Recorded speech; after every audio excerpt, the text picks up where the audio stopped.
You know, they were saying it, and honestly, I didn't believe them. But this really could be the best that Marvel has been since Endgame.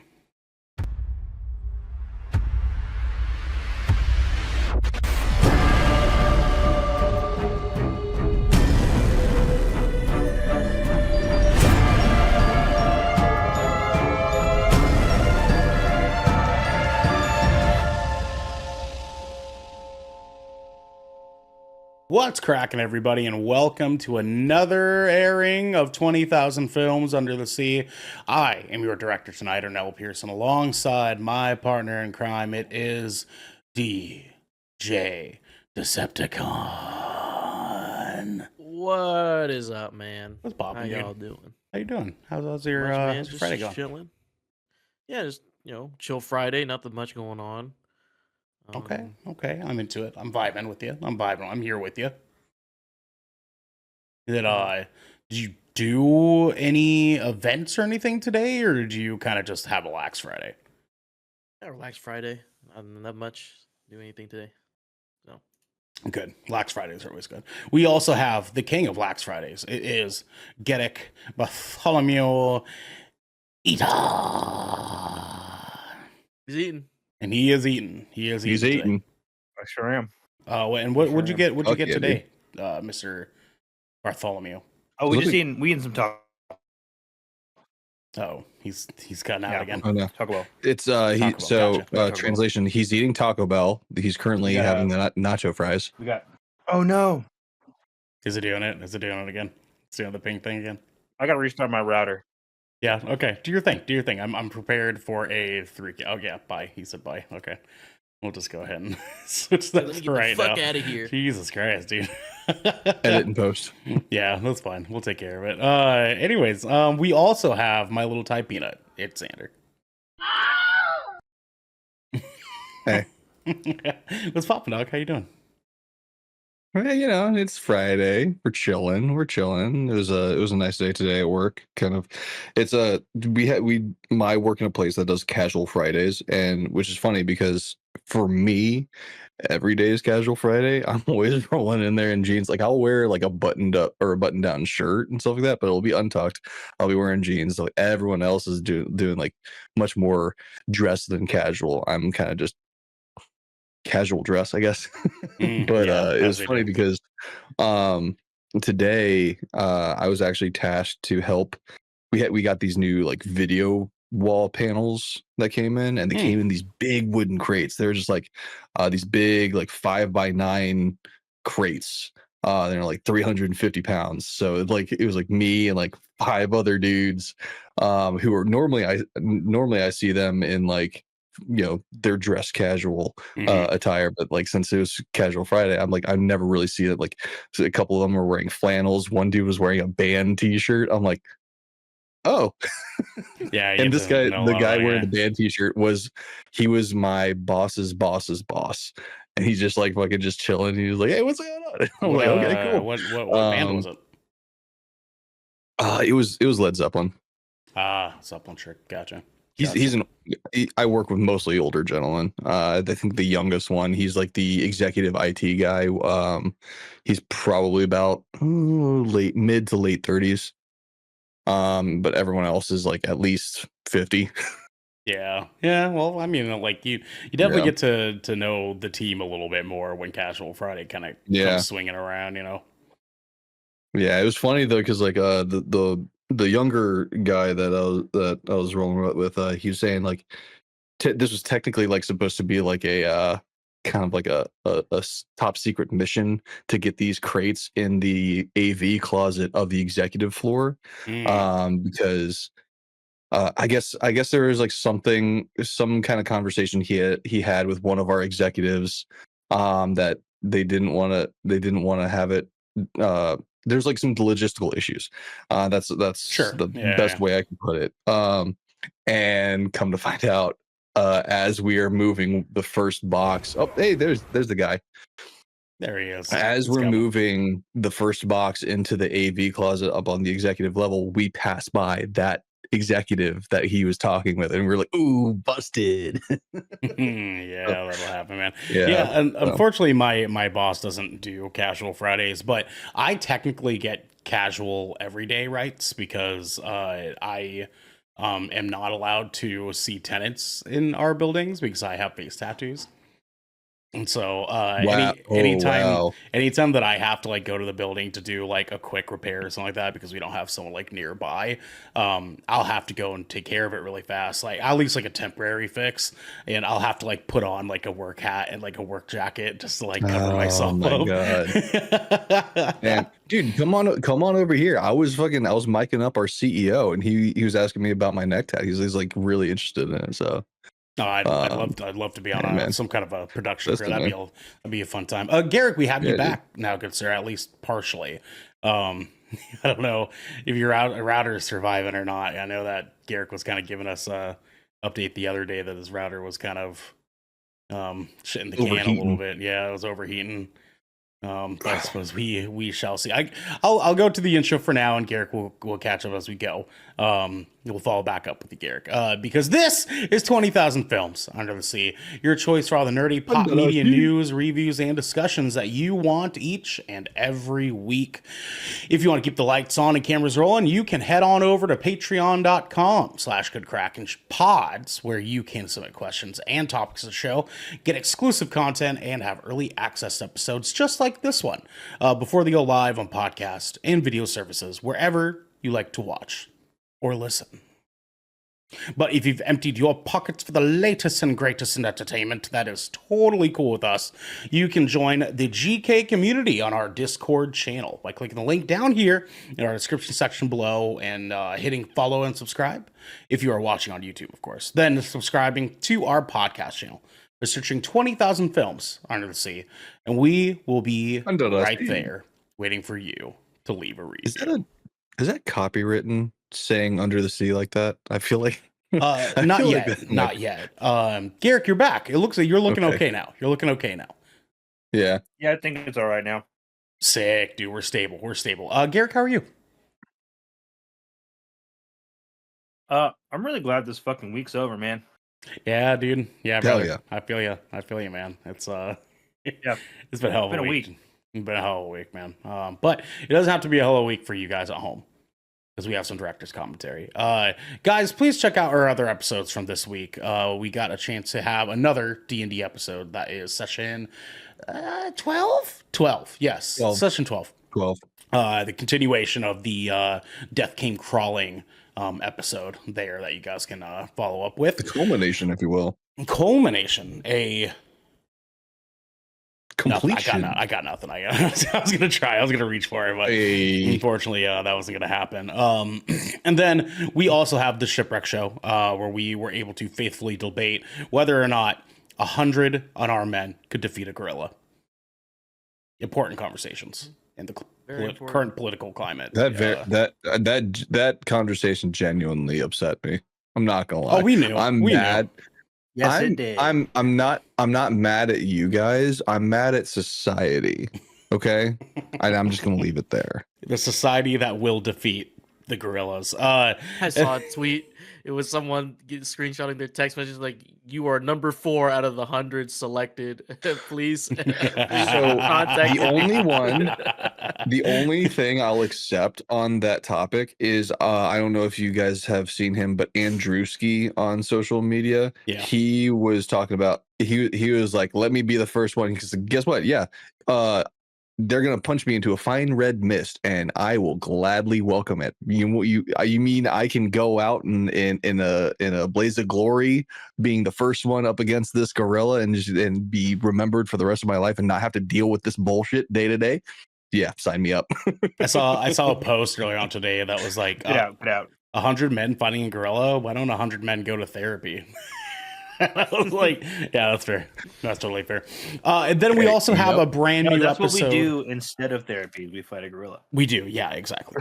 We also have a brand new episode of GK's Death Ratio, where me and Garrick got to do reviews on Thunderfolk and, of course, Expedition 33.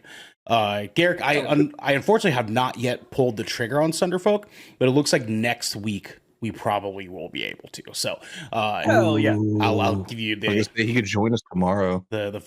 the fill in on it. You know what I'm saying? yeah. I'll let you know. I'll let you know. Mhm. And then of course No. this episode you definitely want to watch. Stick around.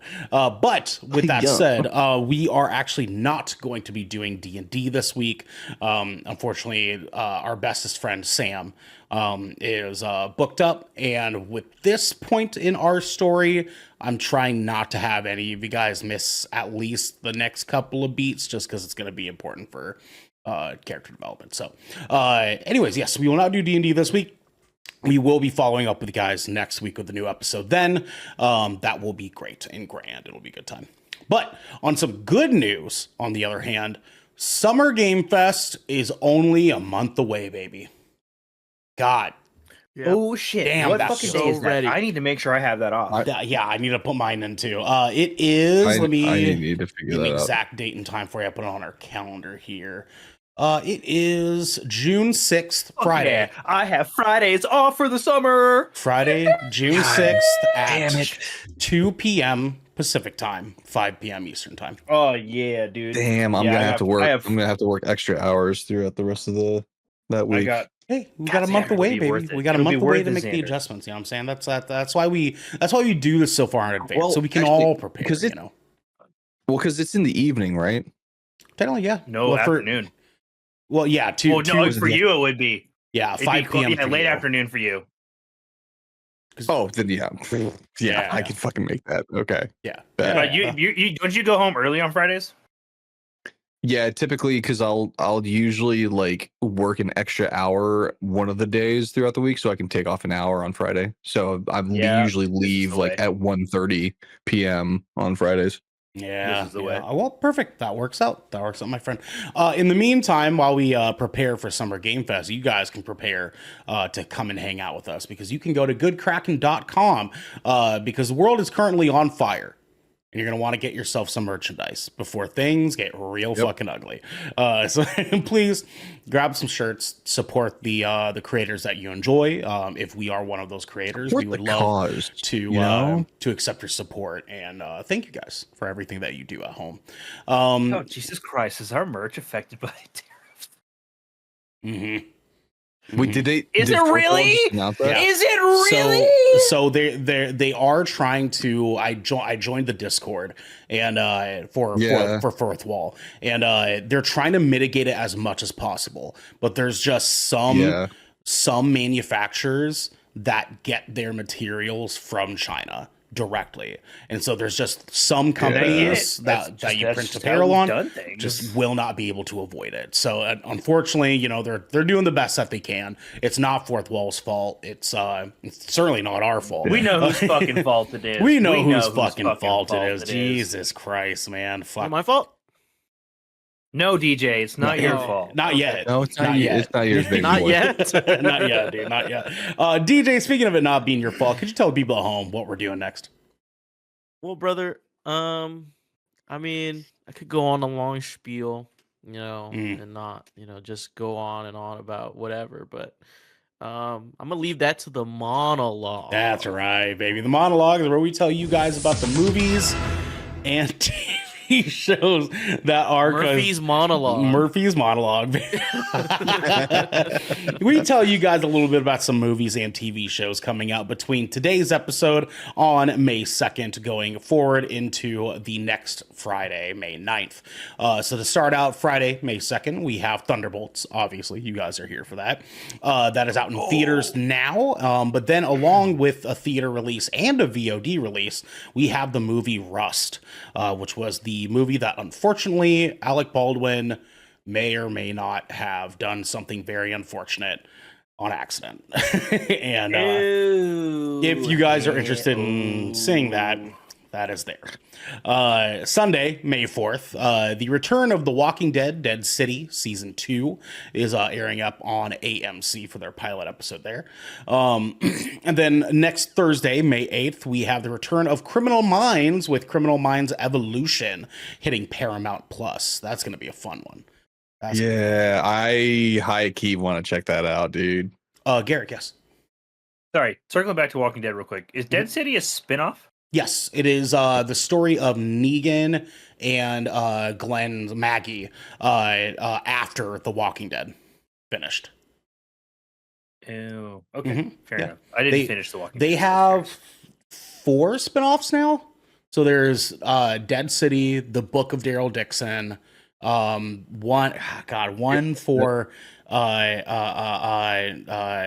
Michonne and Rick, and then Fear the Walking Dead.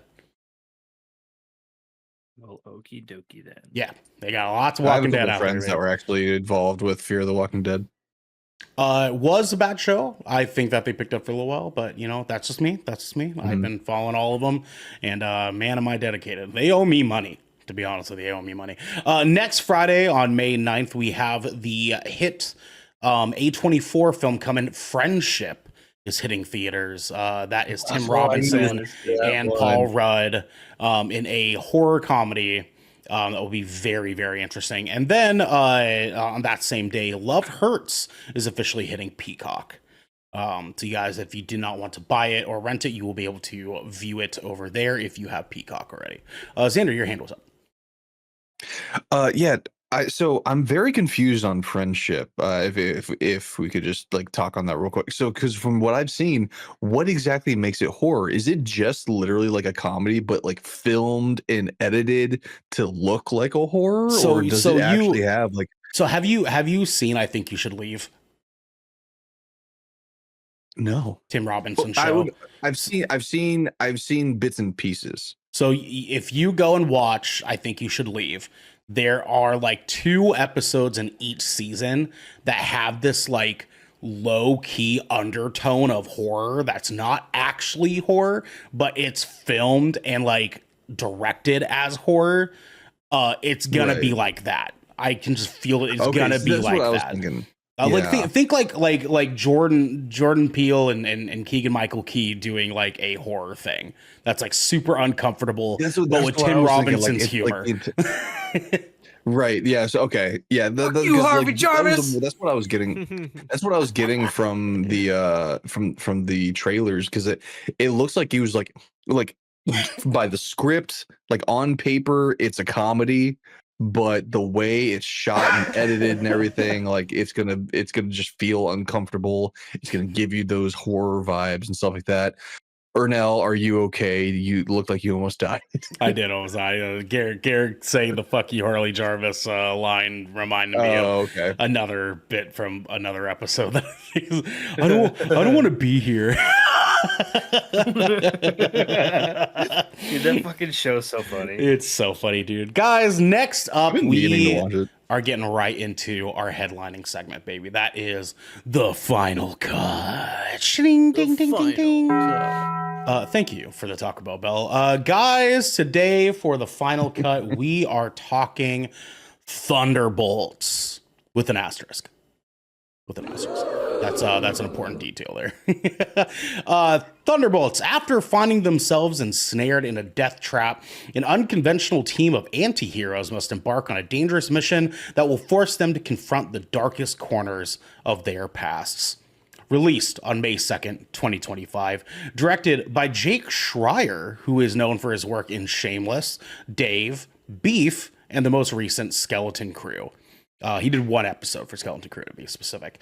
Written by Eric Pearson, who worked on Thor Ragnarok, Godzilla vs. Kong, Black Widow, and Transformers 1. Music done by the band known as Sun Lux, who worked on Mean Dreams and Everything Everywhere All at Once. This movie had a budget of $180 million and a box office so far of $11.6 million. That is just with Thursday night previews. It has a current runtime of 2 hours and 6 minutes, which felt right. That felt right. Doesn't feel like it. It does not. If it goes by quick. It felt like a brisk 90, honestly. Yeah, real fucking fast, man.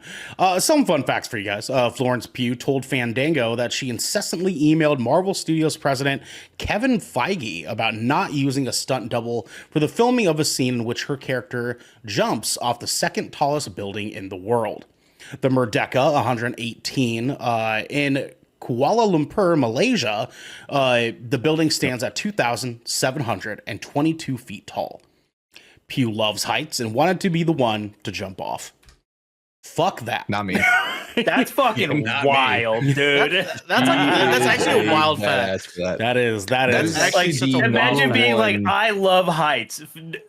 What? fucking no. So that dude. is actually the number one talked about tidbit of this film. Yes. And what one of the coolest things is, like, one person was pointed out was that it's almost as if Florence Pugh is making up for the fact that she had this very CGI leap of faith in Black Widow. Yeah. So it was kind of like a redemption for that. And she knew. I'm sure she saw some of the heat that she was catching for that, which was Right. completely undue. But you guys get the point. Nextly, Stephen Yeun was originally cast as Robert Reynolds, aka Sentry. But after filming was delayed due to the SAG-AFTRA strikes in 2023, Yeun dropped out due to scheduling conflicts and was later replaced with Lewis Pullman. He later expressed disappointment of not being able to do the film and hopes to be cast in another Marvel movie. That would have been sick. I would have, now that we've seen this movie, that would have fucking gone crazy. I think it actually still would have been an incredible casting. Yeah. From what I've seen of Stephen Yeun, I feel like he and Lewis Pullman are kind of even keel. Like, I feel like they can both really play kind of like those same kind of characters. Yeah. And it would have worked either way. So I really do hold out for hope that Stephen Yeun has his opportunity to join the MCU at some point. Yes, Oh sir. yeah, dude, me too. He'll get it. And we'll be talking about it here in a second, but Lewis Pullman, I'm still okay with that choice. Lee Sung-jin, who developed the Netflix hit series Beef, provided a rewrite on the film script from a personal request by director Jake Schreier, as he felt that the previous draft by Eric Pearson was focused too much on Black Widow's returning characters. He would not be credited as screenwriter in the finalized film, but obtained additional literary material creditation. So he did have a little bit of an adjustment there, some rewrites there, and turned out for the best. All right, boys, let's get right into it. DJ, my good sir, let's start with you. What were your thoughts on Thunderbolts asterisk? Man, oh man, Man, for this oh movie. man. First off the gates. Okay. Let's just say this is better than that fuck ass movie Ernell wanted to watch last week. Okay. Yep, I'll take it. I'll take it. Better. Yep. I'll take it. Thank you. Understandable. Thank you. That's reasonable. Man, dude, it's cool to finally come back to Marvel and just really enjoy a film, right? Yeah. I really enjoyed Thunderbolts for what it is. It's the way the characters come about together, the plot line, the characters you meet. The writing in this is pretty humorous, especially when we see John Walker.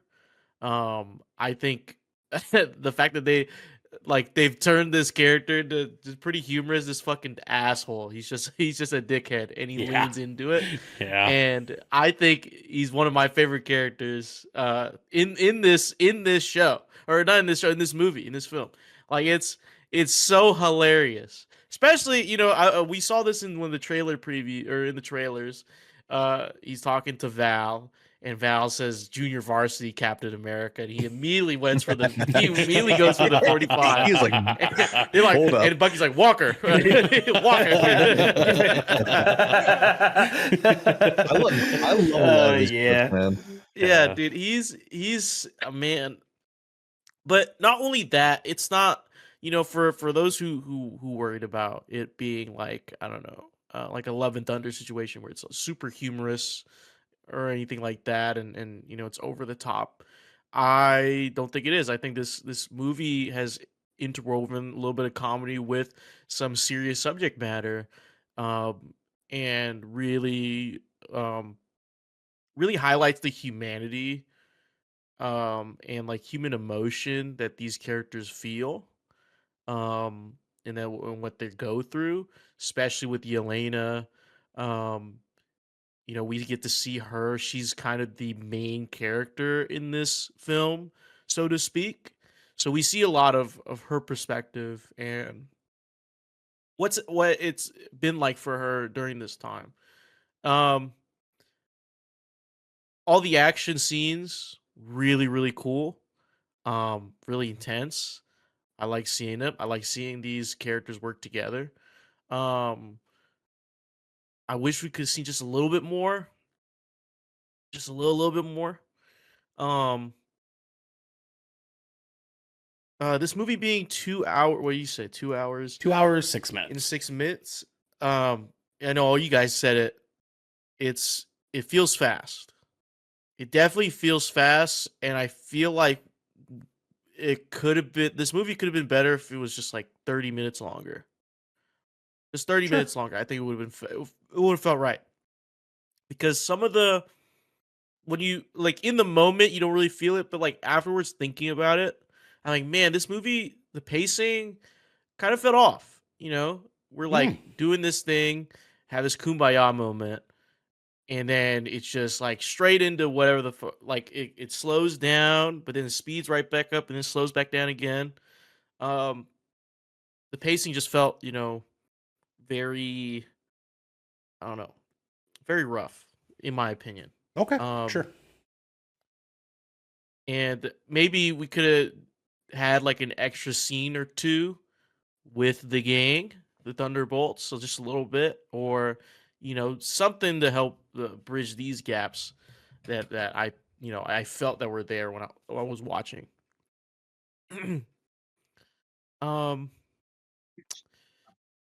and what I like the visuals. Color's great. Like the cinematography is pretty good.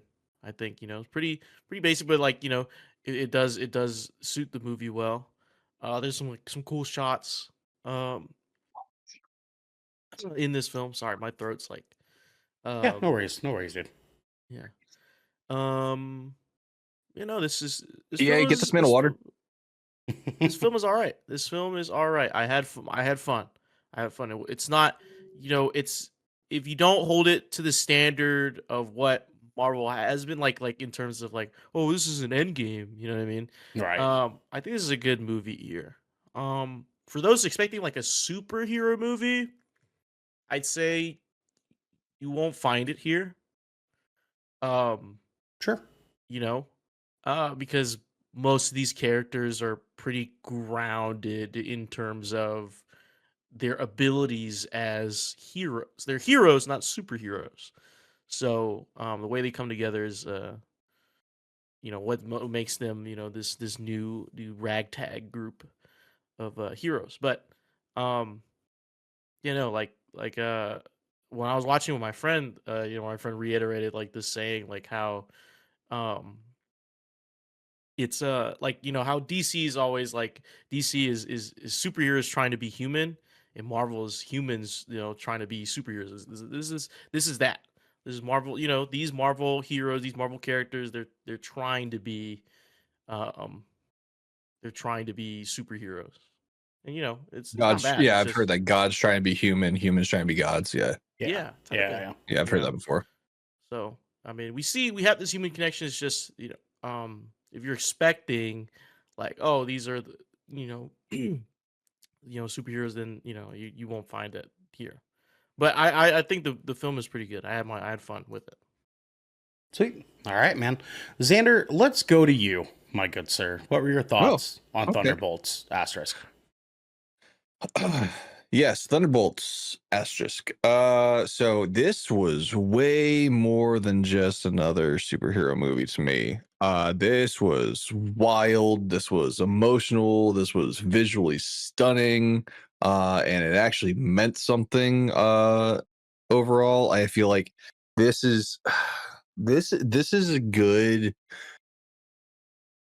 I feel like I might have said this before, but in fact, I did say this before about Daredevil Born Again, but this is a really good indication that this is the route that Marvel needs to start going towards, because this is what we need out of these stories. This is something that had an underlying mental health focus. If I'm being honest here, the story really took a deep dive into, because like DJ said, like these are a bunch of anti-heroes. They're not known for being, goody two shoes. They're not known for being the one in the spotlight and always making the right choice. They've made some questionable choices throughout their lives, and this movie really kind of like puts them under the scope and like kind of like has them dealing with those dealing with their past while dealing with this very present issue,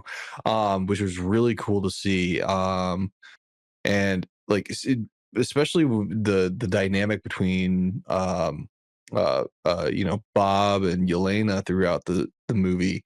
It really kind of like it really showcases how no matter how alone you feel, there's always someone out there that probably has felt the way that you've felt before too, and you shouldn't.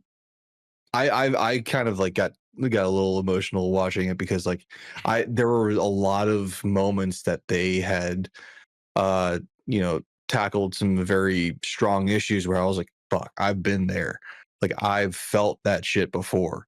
And man, there are some moments where they're very touching moments where I was just like, damn, this was needed. Like the emotional impact of this film was needed for a Marvel film, because it like Deadpool said, this comes at a low point in the MCU, and wow, what a way to really elevate it. Other than just the emotional aspect of it, the practical effects involved in this, because I've been seeing a lot of like the behind the scenes stuff, and like they legitimately blew up a floor in a building for I mean that scene that you've seen in the trailers. They legitimately blew up that floor. Like that's wild. And like the fact that they're kind of like going back to, because I feel like for Marvel movies, we've grown accustomed to seeing these overly CGI'd scenes and basically an overall over reliance on CGI in general. So it's really nice to kind of see them take a step back and go back to their roots with a lot more practical effects.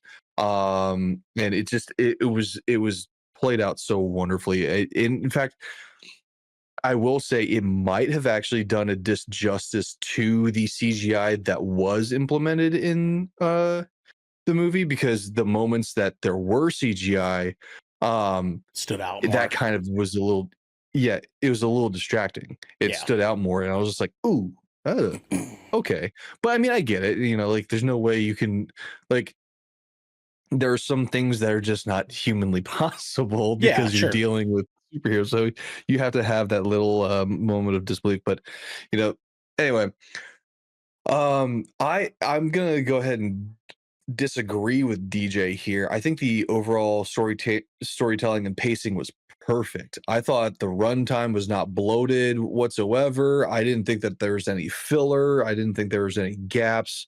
It felt like to me, every scene, every quip, every moment mattered. I feel like because I felt like there was not a single moment that did not serve the purpose of the plot. And it felt just very well rounded overall, in my opinion. In regards to Bob and Sentry and everything involving that, I thought it was a wonderful adaptation of what we know in the comics, from coming from a comic book fan standpoint.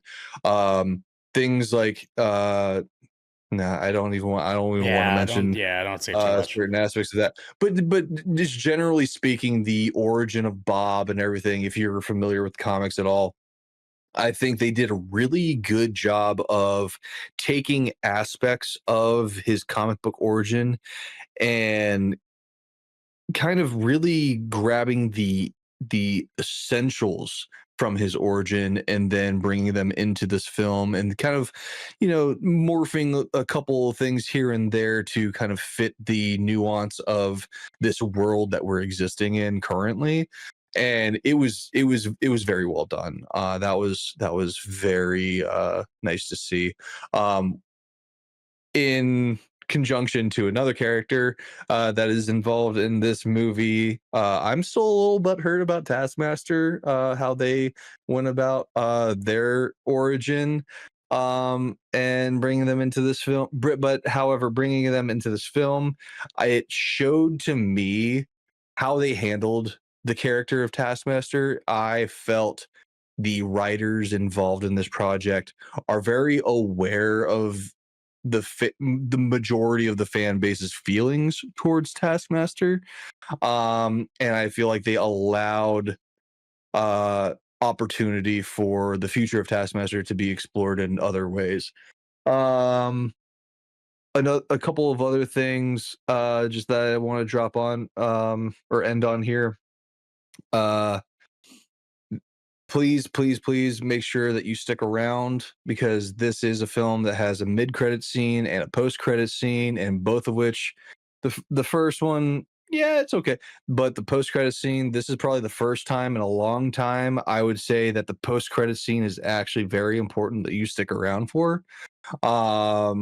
It's not just a tease, man. It's that they actually gave, what was it? I think Devin had shared that it's probably the longest post-credit scene that they've had in a while. Yep. If not ever. Ever. Ever. But yeah, to wrap this up, it is arguably, in my opinion, one of Marvel's best in a while. It was dark, it was emotional, it was packed with jaw-dropping moments. There was a moment during this film I went by myself, by the way. I genuinely was like, what the? Like, I gasped in Xander. Like, I was like, so yeah, dude, there's some awesome moments to be seen in this film. And if you've been feeling hero fatigue at all, this might just cure it. This actually might just cure it, because it doesn't feel like your bargain brand superhero film at all. It feels like a genuinely good movie that just happens to have superheroes in it. Absolutely, man. Garrick, let's go to you, my friend.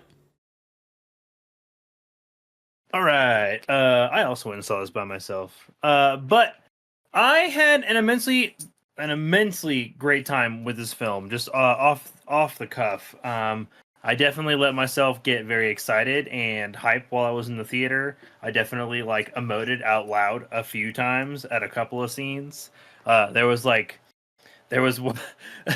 one scene in particular. Won't mention the scene, of course, but literally, you'll know. I was out loud. I was just like, "Oh, that was fucking dirty." Was it the girl with Red Guardian? Yeah, I was like, "What the fuck?" Yeah. I was just like, "That was dirty." Yeah, that was my gasp moment. That was my gasp moment. Same dude. And there was a couple of other moments where, I didn't expect things to necessarily go the way they did, and I was like, "Oh shit!" And I had a really, really great time with this film. Kind of being actually in between Xander and DJ there. I would say the plot and the pacing. Oh, pacing first. Pacing was actually pretty damn good, but I maybe this is just the way that I watch films, but I felt like for me, there were a couple of scenes I was like, and that's where the rewrite was, because of the way it transitioned or how it kind of plugged into the scenes around it. If it stuck out a little bit more to me, not necessarily in it doesn't fit here way, but I was just like, that's got a newer coat of paint on it, you know what I'm saying? Yeah. And so I did feel that but the movie felt great at 2 hours. I enjoyed everything about this film from front to back. The opening was really, really strong, and I thought this was the best possible way that they could have adapted Bob. They like Xander said, they absolutely captured everything that mattered about his character to make his character as compelling as he is. I'm a little biased, I'll say. I have like a particular soft spot for the Sentry. He's one of my favorite heroes. He doesn't even have like a ton of comics, but I love him. Just because if you don't know anything about the Sentry, I won't spoil anything in the film, of course, but just giving you some very vague things, is at the core of his character, the Sentry is, what if you were Superman? But also, what if you happen to be your own kryptonite? And it makes for a very, very interesting character. Oh, and fucking PD Dubs, your kryptonite is trauma. Superman, but you're bipolar. Yeah, dude, it's wild. That's what he was. Yeah. Was that right? He was That's essentially what it was. Literally a personification of his darkness, his inner darkness, his void. Yep. And it makes for a very, very compelling character. I loved Lewis Pullman's performance. I thought he was a very nuanced character. And he did a fucking incredible job of being in the background. Like, okay, I can't stress this enough. Do you know how hard it is to not be like in the spotlight as an actor and deliberately put yourself in a place? Like, his character felt not only physically, but like his presence on screen felt small, but in a very deliberate way. Yeah. Like, you can tell that like there's three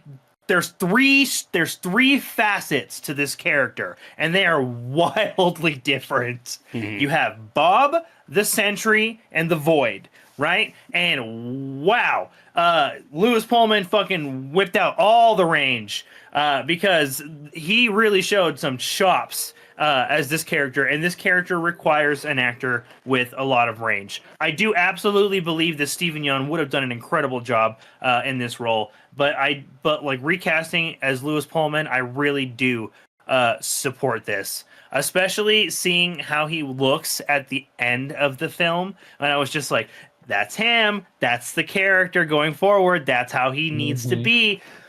And I felt I was just like, yes. Dude, it was just book. It was fucking just such a satisfying backdoor origin story for this character.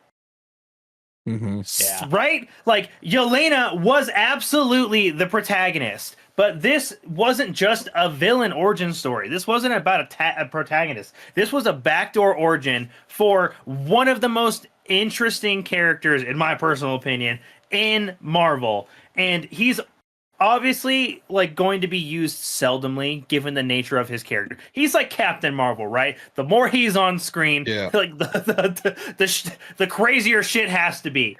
Because these characters are cosmic level beings.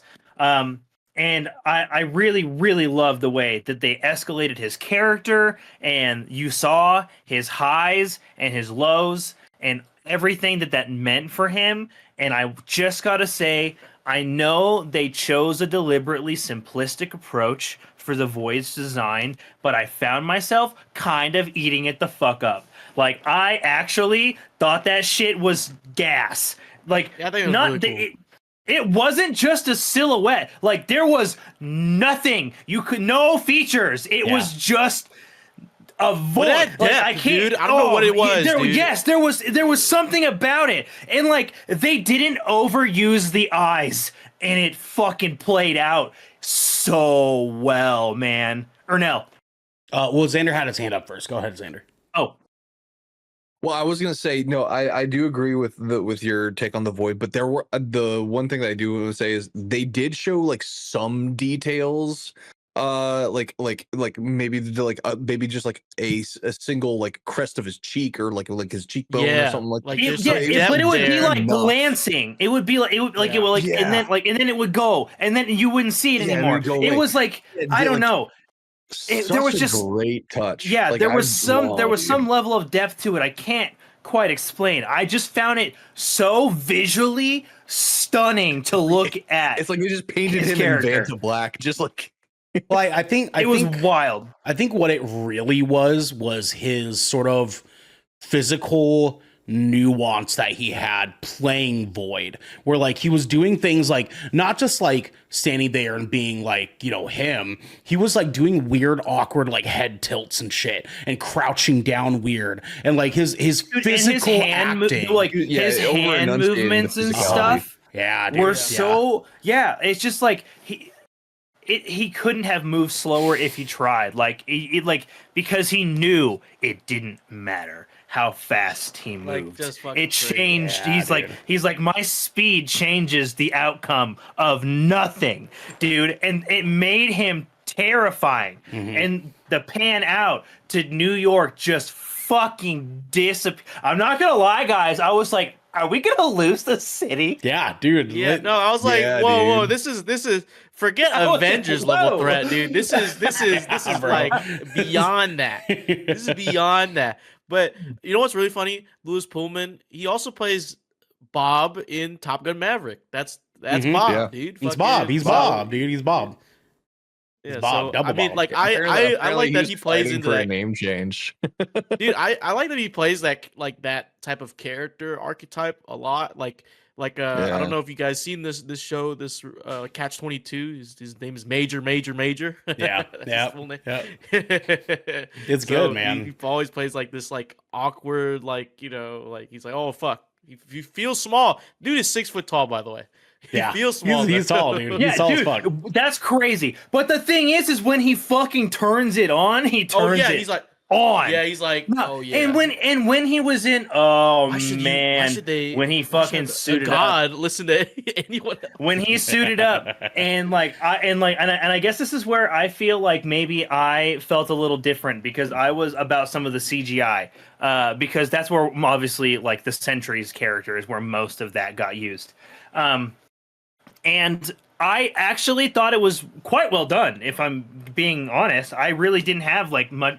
A lot of qualms with it. I was kind of looking at it through the lens of like, how did Henry Cavill's Superman move in with CGI? And I think they captured it really, really well. And like the essence of his powers and just the fact that he's goddamn busted. He put like fucking 1% into that fight. Yeah, very much Oh, so. dude, he looked bored. He looked Yeah. He bored. did, dude. And honestly, man, I love the highs and lows of this characters, both proverbially and literally, and it really quite made the film for me. The Thunderbolts were fantastic. I loved Yelena's like arc of redemption and that she chooses to go on here, and everybody else, like the supporting cast and the other members of the Thunderbolts all had very strong independent presences on film. I fucking thank God. Please, who directed this film? Oh, that was Jake Schreier. Jake Schreier. Jake Schreier. Thank you for not making Ghost's helmet fucking nano. Oh, Thank you God. for making it an actual mechanical put together. Her it was so much Costume more design fucking was so sick. Thank you so much for her costume design because it was fantastic. I ate that shit up. Like we need more of that. I need more return to form on the superhero suit ups. Like make me feel something when they put the helmet on, man. Because every time she fucking put that bad boy on, I was just like, somebody's gonna die. Someone's gonna die. And dude, because like not gonna lie, she was low key scary as fuck, and she fucking solidifies it real early on, dude. And the fact that they somehow made U.S. agent the most likable asshole. Yeah, no, he generally is my Because Fucking he real, was dude. a piece of shit. He treated everybody like garbage, but there was something about it. You're just like, I don't know. I'd still have lunch with him. Yeah, What man. happened to Bulletproof? Yeah, Yeah, dude, my shield's a taco, dude. It is like there was just so much. I don't know. This film was a fucking joy for me. I quite literally had a very amazing time with this. Love Red Guardian limo service, and honestly, that entire fucking scene was fantastic. That's it. That's as much as you're gonna give me. It's like 50. It looked like 57 miles per hour. Vodka, give me the vodka. And oh dude, I was like hyped for that scene too. I was just like, yeah, and then I was like, oh. And I'm surprised none of you guys have mentioned it yet, but can we talk about how fucking ridiculously awesome Bucky's entrance was? Yeah. Hello? Oh, dude. Yeah. That was giving Terminator so dude, hard, that shit dude. when he fucking Yes. dude, I was just yeah. like, oh fuck. Oh, that was pretty good. That shit was For raw. me. I'm Yeah, going no, as Winter Soldier for Halloween this year. Yeah, dude, he hands down, fucking dude. pulled out. Yeah, no. When he fucking showed up, all gas, no brakes, dude. I was just like, yep, yeah, and that's why he's the, motherfucking man. Fucking Winter Soldier, baby. Yep. I love this movie, top to bottom. Like, aside from the very small points where I could feel like, oh yeah, this wasn't a newer edit and kind of got pushed into the film at a later date. I had an amazing time with this movie. Yeah, dude, I fucking love this movie. To sort of like echo everything you guys are saying, I feel that this movie has so much to give, not just to like the audience, but to like Marvel, generally speaking. And that's so weird to say for this ragtag group that we have here, because like on the ground, technically, on paper, they don't really give a whole lot to Marvel, but they do. And this movie delivers such a great sort of pitch to say, listen, like, we still got it. We still have this. You guys don't have to continue to meander here with us. Like, Don't lose faith. we still have the sauce here. And that's what I think I loved about this movie the most, is that this movie just has the sauce, dude. It feels like another Avengers movie, man. And in the sense of like how everything is sort of filmed and how the character relationships are acting, it's not Avengers in terms of the action set pieces. Those feel a little like quite a bit more grounded and a little bit more tame. But this movie wasn't really about the action set pieces. Yes, Garrick. Oh yeah. Did you guys recognize the top-down homage that they did? They did the John Wick shot. Yeah, dude, they did the John Wick shot, brother. It's a Hotline Miami, baby. Let's go. I was like, fuck yeah. I think that this movie knows exactly what it was trying to do and knew exactly what we wanted from it and delivered on all of it. Lewis Pullman, like we talked about, was stellar in this movie. I would almost argue was perfect as Bob / Sentry. Like he does such a good job of playing this character that was firstly very uncomfortable, but then also secondly, like, did such a good job of selling this like heartbreaking background to his character that like I don't think a lot of actors would have been able to sell the way that Lewis Pullman sold it to us, because he got it delivered and he fucking signed, dude. He really sends it the fuck home in this role. And I like we have a lot of characters in Marvel that have like these sort of very fucked up, messed up backgrounds and stories and like past lives and like history and stuff like that. And his Sentries is like one of the more aggressively sad ones in terms of like the things that Bob has gone through, that Robert has gone through, being a meth addict and being someone that struggles with mental illness the way that he does.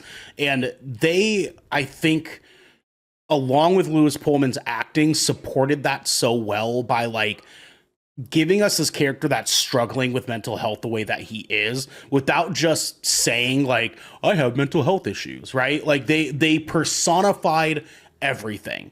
Yeah, And all homie of had it, mental health issues. he had some serious fucking problems, and the message behind this film kind of really doubling down on this whole like, you don't have to struggle with those things alone, was so touching in a ways that I feel that Marvel doesn't touch on.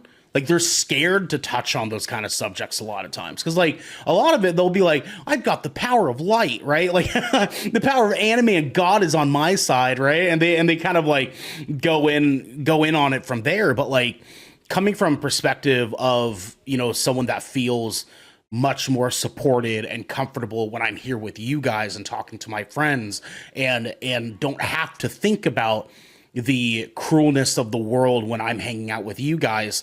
It was weirdly comfortable being able to watch this movie and sort of actually feel from a bunch of ragtag anti-heroes with powers and abilities and training that I could relate to them. And it was incredibly well done from that perspective. I think that this movie has a lot to talk about, that most other Marvel movies are too fucking pussyfooted to talk about in the same way. All the cast are incredible. I mean, Florence Pugh, God. Dude, her Damn, little monologue towards the end. Yeah. Oh my god. Yeah, dude. Oh, Dude, fuck me. Yeah, that whole scene with Red Guardian was incredible, actually. Well, that scene too, and then on top of that, the scene with Bob in the room when he said there's some days where I feel alive, and then there's some days where it feels like nothing matters at all, was just like, holy shit, man. Holy shit. Like they really like fucking killed it with that role, dude. They said the quiet part out loud. And perfectly too. Not too ham-fisted, not heavy-handed. No, They really like, handled that very well. They meant it. Xander, His character meant it. Your hand's up. Go ahead. Yeah, I think now in retrospect, I will say, like, Deadpool and Wolverine, right? I think in retrospect, it probably wasn't deserving of some of the higher points that I gave it in our initial review after looking back on it. But the one thing I do want to say that I think the best thing out of Deadpool and Wolverine has shown Disney and Marvel and the powers that be over there that they can be very successful with adult content. And by adult content, I mean the ability to tackle these kinds of issues, these heavy emotional issues, and be frank about them in a movie like this. Or Bob, even. Where like how Bob. you were saying, where they're not like pussyfooting around the subject. They're not, or it's not too in your face, but it's real. It feels real and feels real in a way that's like, yeah, sometimes it's going to be a tough pill to swallow, but you know, like that's the reality of it, you know, like, Yeah. And so, yeah, I think you have a good point there. I agree. I think that Marvel is definitely starting to get their minds a little bit more wrapped around the idea that like their fan base isn't 18 to 25-year-olds anymore. You know what I mean? Like we're all like well past our 30s now for the most part, and they have a job to consider when rolling these movies and shows out and stuff, that we're the people that are watching this. It's no longer just, you know, a bunch of like college kids that are like going and like watching this movie with their friends drunk in the theater and stuff like that, and like getting super hyped for the next like dope ass fight scene that's going to come on screen, which we do want, but we want that with more depth and more feeling and more reasons for that to be happening now. And you would have thought that they would have that figured out with Infinity War and Endgame when the stakes were never higher. But now they're starting. I agree. I feel that they're starting to wrap their minds around that a little bit more. The cast in this movie are so good at supporting all of it in so many different individual ways. In having Void be this sort of like access to their deepest regrets and the things that they suffer from individually that sort of compare and contrast to what Bob is suffering from was such a good choice in this movie to get us to really fully understand where these characters are and why they are where they are. I think that the movie disserviced Ghost a little bit. I would have liked to see a little bit more something with Ghost, but I also think that we got plenty enough of that out of the last movie she was in. So like, I suppose if there was anybody to kind of be a little bit more shy about it, would have been her. I really appreciated the extra details that gave John Walker. I think that having his character be far more compelling in this than he even was in Falcon and the Winter Soldier was such a good choice. Adding the details of like his family stuff going on was incredibly smart for them to do, because now we have this group of anti-heroes that they needed to try to convince us are worthy of us watching, and they're not just pieces of shit. They did very well in doing that and utilizing Bob as sort of like a tool, a vehicle for us to be able to travel to those places, and both physically and metaphorically, of course. And get that information and figure those things out so that the movie could show us and not tell us, right? Which is like one of my biggest pet peeves, and DJ can attest for this. I fucking hate when movies do that, right? Just show us. Just show us. You know what I'm saying? And that, I think, is the biggest testament to this movie, is they do all the exposition I feel in this movie. And I guess this is kind of like sort of touching on like supposedly the pace of the film.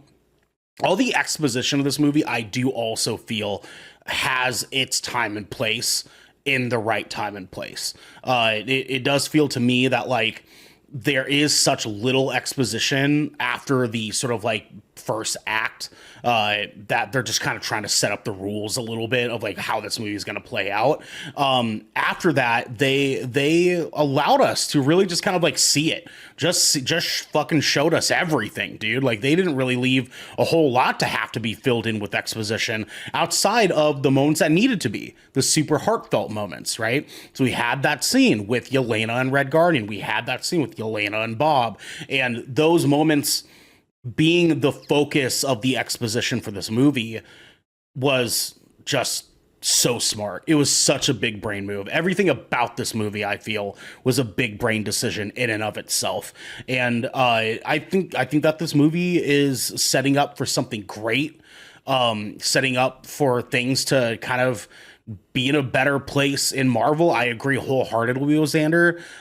If you've been feeling a burn lately, I think that this movie could ignite something in you. Because me and Devin were losing our fucking minds in the theater last night, dude. It was crazy. We were cracking up. We were standing up. We were moving. We were grabbing each other and shit. Like the little girl scene, I had my hand on Devin's lap. Like, what the fuck? like out loud, dude. I was like, why would they do that, bro? There's so many moments in this movie that had me feeling so many things. And I haven't felt like that watching Marvel in so long.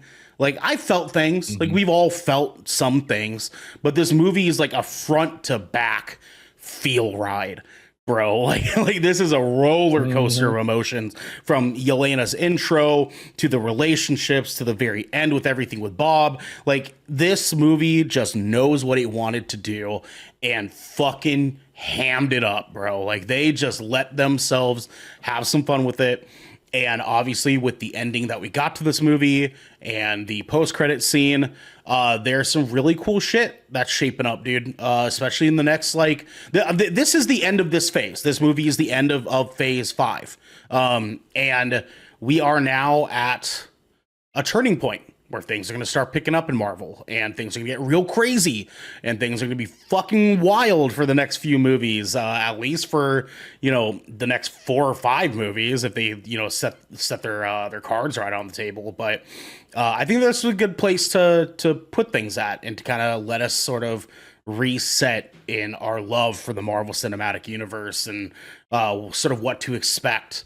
I'm sure I can speak for all of us when I say that Fantastic Four being right around the corner, is going to be a dream come true, because if it has anywhere close to the level of depth that this movie touched on, which I'm sure it is. I've seen the fucking trailer a million times, bro. And that movie's gonna be deep as fuck, dude. I'm so excited. It's gonna be great to be a Marvel fan again. It's gonna be great. And I'm super fucking excited about it. So, boys, let's go ahead and tie things off with a bow here. DJ, should people see this movie right away, and what are you rating it? I think you should see this right away, actually. Goddamn, baby, let's it's go. a fun movie. You can go out, have some fun, get some good laughs, maybe even, shed a tear a little bit, for those emotional scenes. And it's safe to say this is, for all of you guys that think, Marvel's kind of lost it. I think this is the steps we're taking. We're getting back. We're slowly getting back with this one. That's right, baby. So, if you want something that's different, a little different, and just want to enjoy Marvel again, I think this is the film to do it. So, go see it right away. I'm gonna give this film an 8. I think All right. An 8 is Okay. an apt rating. For 8 out of 10 from DJ. Xander, let's go to you. Should people see this right away, and what are you rating it? Absolutely see this right away, because even if superhero movies aren't necessarily your thing, like this doesn't have like the general DNA of a superhero movie that we've grown accustomed to. Like this, it is very much a different flavor, if you will, and one that I think is more. Yeah, I think it will be much more widely accepted, if you will. So yes, you must see this immediately, and I am going to ride Bob into the sky high with a 9 out of 10. All right, I like it. Garrick, should people see this right away, and what are you rating it? Absolutely. This is my second favorite movie of the year so far. If you can't guess the first, you're an sleeping. idiot. You're under a fucking rock, dude. Yeah. Like, this is a good movie. It ain't that good. You know what I'm saying? It ain't that good. It ain't Sinners. It's It pretty ain't goddamn fucking good, Sinners, but it ain't baby. no Jesus Sinners. Christ, dude. Like goddamn. But no, I had an immensely fucking great time with this film. I can feel the "We're So Back" wanting to come out of me so bad. We're right around the corner. I can feel it. I don't want to shout it out just yet. I want to hold some reserves, but in my soul, I'm ready to shout "We're So Back," and I have a feeling Fantastic Four might be the time. It might be it, dude. It might be the one, brother. If you are like me and you're a genuine fan of the character of Bob Reynolds and of the Sentry and the dynamic and compelling that compelling version of like a Superman-esque character, this is a no-brainer. Honestly, there was the Sentry fight scene reminded me so fucking much of a couple of fight scenes from the show Invincible, which a lot of this film did. It took on a much more, what if this shit was just real and people were dying stakes. And it doesn't it's not afraid to shy away. This is a different breed of superhero movie, and it takes a lot more DNA from things like The Boys and Invincible than it does Marvel and DC films of past. 9.5. Sweet ass, man. Yeah, people fucking go see this right away. What the fuck are you doing? What the fuck are you doing, dude? This movie is fucking great. Yeah, go see this on the biggest screen you possibly can with as many friends as you possibly can. This is a fun ass movie that is going to be a great start to this slated summer of summer flicks that we're about to get. Do yourself a favor and go fucking see this weekend. See you this weekend. Go to matinee if you need to early in the week. Don't miss this fucking movie, dude. You want to be a part of the conversation. I'm going to give this a 9. I'm going to give this a 9 out of 10. I think that feels right for me. I did have a couple things I was weird about, but generally speaking, this is a very, very good film. And I think that in terms of the other Marvel movies we've seen of, recent being the past few years, I think that this is playing at a caliber that those weren't playing at. And yeah, I think it's, even though it's not perfect, 9 out of 10 feels right for me. So, See, I think that will put it at a 9. It's at a 9. Yeah, it's sitting at a 9 out of 10. A 9 feels really good for this movie. Yeah, I'm okay with that. I'm cool with that. That sounds good to me. And it could sound good to you guys too, because this has been 20,000 Films Under the Sea. Your choice for all the nerdy pop media news, reviews, and discussions that you wanted each and every week. And if you want some behind the scenes action, you can head on over to patreon.com/goodkrakenpods, where you can get exclusive content, submit questions and topics, get discounts on merchandise, and have early access to episodes before they go live on podcasts and video services, wherever you like to watch or listen. Don't forget to join the GK community on our Discord channel by clicking the link down here in our description section below, hitting follow and subscribe if you're watching on YouTube, and then subscribing to our podcast channel by searching for 20,000 Films Under the Sea and leaving a review there. I'm going to give you guys one shot to get this right. We have to get going, everybody. I think you're going to do. But until next time, Bob. Thank you, Garrick. Bob.